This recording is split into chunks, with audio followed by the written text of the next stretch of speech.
let's learn how you can find a location of Discord user.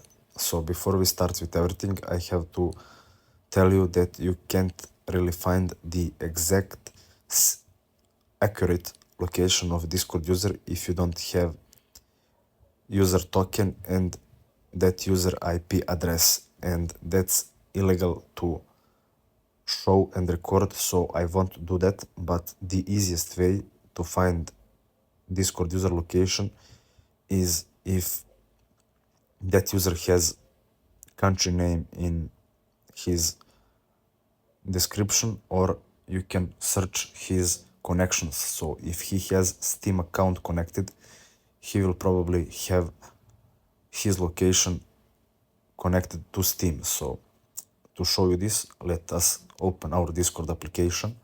Now you want to find that Discord user. So I will go here.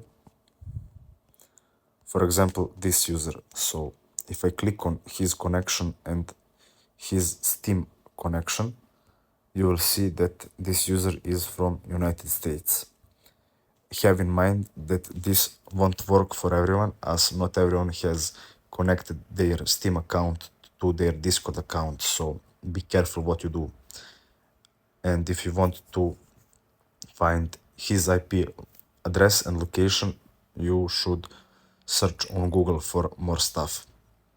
That's it, thanks for watching and see you in the next video.